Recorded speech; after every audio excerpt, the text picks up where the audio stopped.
ئەنجا ئەڵێ ئەم قسە ژوا دیارە تەبعەن دیارە دژی گۆڕانیش ئەنجای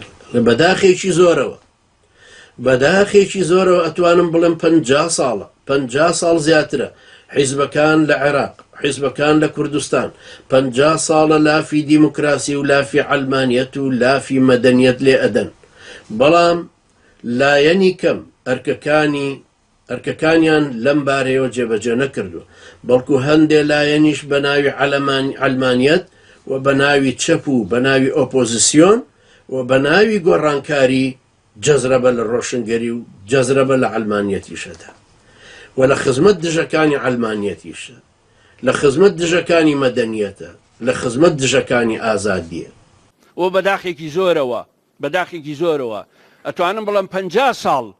50 ساڵ زیاترە حزبەکان لە عێراق حزبەکان لە کوردستان 50 ساڵە لافی دیموکراسی و لافی عەلمانیەت و لافی مەدەنیەت لێدەن بەڵام لایەنی کەمی ئەرکەکانیان لەم بارەیەوە جێبەجێ نەکردووە و بەڵکو هەندێ لایەنیش بە ناوی عەلمانیەت و بە ناوی چەپ و بە ناوی ئۆپۆزیسیۆن و بە ناوی گۆڕانکاری جەزرەبە لە ڕۆشنگەری و جەزرەبە لە عەلمانەتیش ئەدا و لە خزمەتی دژەکانی عەلمانەتیشە و لە خزمەتی دژەکانی مەدەنیەتە و لە خزمەتی دژەکانی ئازادیە ئەمەش دیارە تەبعەن مەبەستی لە گۆڕانکاری و ئۆپۆزیسیۆن و لەمانەش چونکە نێوشیرۆ مستەفا عەقڵی بەوە ئەشکاکە ئەو دینە ڕەگوڕیشاڵی لە ناو کۆمەڵگەکەیان دروست بووە وەکو خۆشیەوە دەیوت سۆشیالیستی تۆپی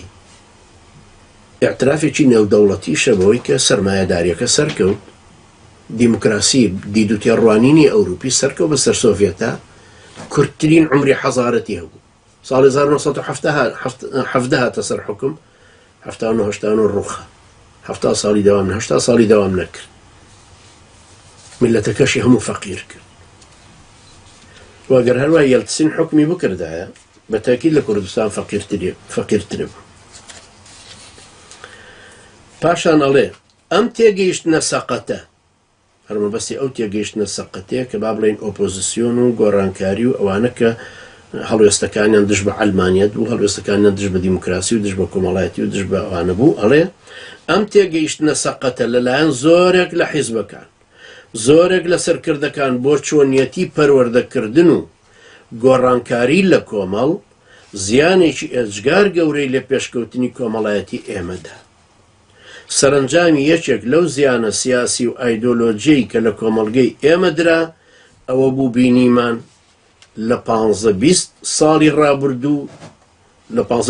ڕابردووە چەند هێزی سەلەفی بە ئاسانی دروست بوون چەند هێزی چەکداریان دروست کرد و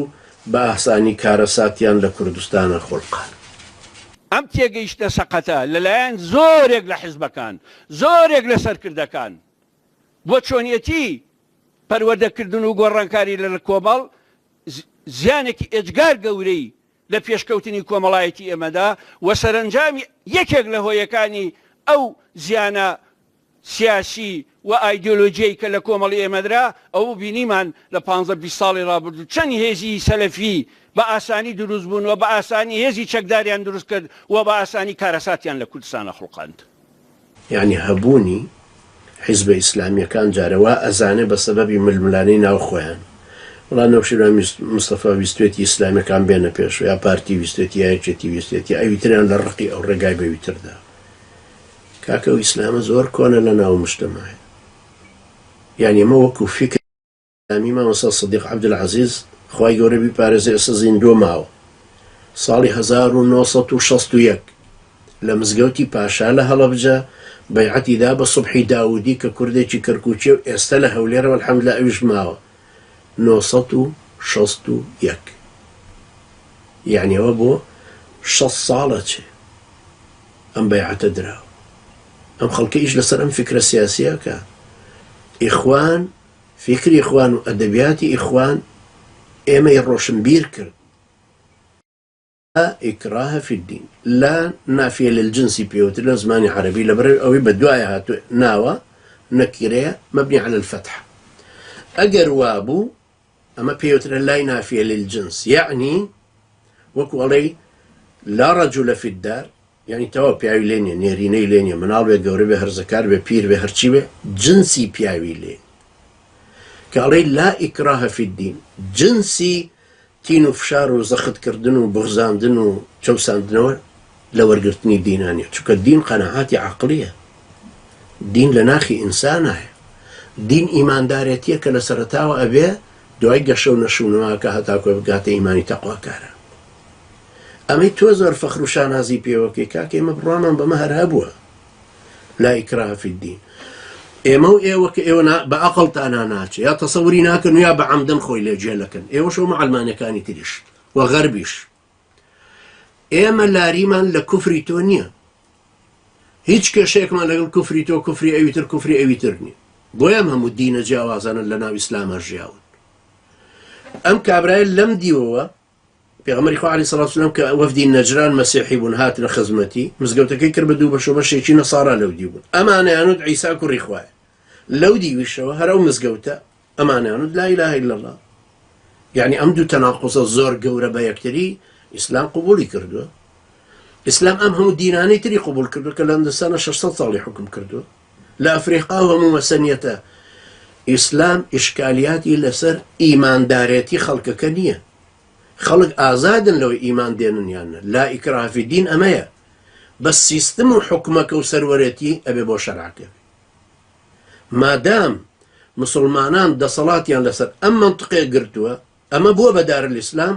حاکمیەتەکە ئەبێ بۆ خۆی پەروەردگار سەروەرەتەکە ئەبێ بۆ شەرع بێ ئەمە ئیشکالمان لەگەڵ ئێوە نییە تۆ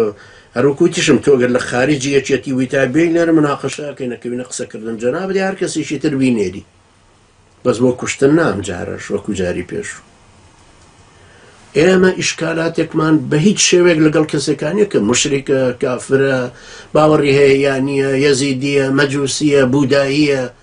کۆمۆنیستە باوەڕی بە هیچ دینێک نییە لاییکیە وەکو تۆ زۆر فەخری پێوەکەی کێشەمان لەگەڵانە نییە باوەڕی بەخوا هەیە یان نییە خواهي قرباسي هم فرقوا جماعتاناك الذين آمنوا والذين هادوا والنصارى والصابئين والمجوس والذين أشركوا هم كسيشي ترقلتوا كمسلمانية يا أخوائي قورا فرمي يفصل بينهم يوم القيامة فيما كانوا فيه يختلفون أو أخوائي قورا حلو فصليانك أو ناكوشي نوانيان يكلايك أما إما لجيانا هم مشتركين لجيانك بۆیە ئێمە لەم ڕەوتەی خۆمانە باوەڕمان بەوە هەیە کە نان و ئەمان بۆ هەمووان بێتەسکەی حزب سنووری من کۆتایی دەکە سنووری تۆ دەست پێکە سنووری فکرتە سنووری ئایدۆلۆجیەتە سنووری معریفیە سنووری ئەخلاقە سنووری پارەیە سنووری خاو خێزانتە سنووری هەرچی شتێک کە هەت ئێمە ئیشکالاتمان لەوە نییە خەڵک بێ باوەڕەیە بێ باوەڕێکە تۆ زۆرە پێ مهمەکە لە کوردستانیشە تۆ اقتراحت کردو تەمانە ژڵێ باسی شەکەو لە کۆنفرانسی یەکەمیشانە هەر باسی کردەوە بەس هێشتا تەسوید نەبوو تەسویدیش بێت چ تەسیرێک لە ئێمە ناکە ئێمە مەوزوعەکەمان لەسەرەوەیە دەستوری کوردستان کوفرە ئیترم بڕگەی تیابێ واتیانە بێ خۆ لە کوفرەتی خۆی نەکەوتو سیادەی شەرع نابێ بە مەسعود بەرزانی بێ سیادە دەسەڵاتی باڵا کە پێوترە سیادەت القانون دەسەڵاتی باڵای ناوچەکە ناشێ بۆ غەیری شەریعەتی ئیسلام ئێمە ئەمە باوەڕمانە و تووشمان لەسەر ئەمەشە چەوسێنرێن ئەمە ئازادی خەڵکەکە خەڵک ئازادە لەوەی باوەڕی هێناوەیانێنەوە بە درێژایی تاریخەوە مکافرە چۆن جیاون لەگەڵ مسلمانان ئەگەر بژڵێ مسلمانان ئاخر زۆریان کوشتەوە زۆریان چەوسانەوە هەر شیعە و سونی یەکتریان بڕانەوە زۆریان لە یەکتر کوشتە هەر حەنەفی و شافعی زۆریان لە یەکتر کوشتە یا حەنبەلی و حەنەفی لە بەغدا لە دیمەشق شەڕی نێوان مسلمانان نێوان سەحابە نێوان تابعین شەڕی بەشەرە يعني ئەوە شتێک نییە مارکس کەشفی کردوێ وەڵام ململانەکان بە سەبەبی چینایەتیە نا ململانێ هەیە بەڵام بە سەبەبی چینایەتی نییە مارکس ئەڵێ ململانەی چینایەتیە داروین ئەڵێ ململانەی هێزە البقاء للأصلح والأقوى فروید ئەڵێ ململانەی هێزێکی شاراوەی جنسیە ململانەکە دروست دەکاتەوە هانتینگتۆن و فۆکۆیاما ئەڵێن ململانەی شارستانێتیە ئێمە ئەڵێن ململانەی ئەفکارە ئەرز بۆ هەمومانە خێر و خێراتی ئەرز بۆ هەموو کەسێک والأرض وضعها للأنام بس اختلافمان اختلافی فکرە اختلافی فکرێکەش لەسەر مەسەلەی کوفر و ایمان پێکەوە ئەژین وەکو قسەکردن بەس کە بوو بە چەکداری پێویستە ئێمەش چەک هەڵگرین بۆی خۆمان بپارێزین تەوازونی قووە دروست بێت وەکو زەمانی بزوتنەوەی ئیسلامی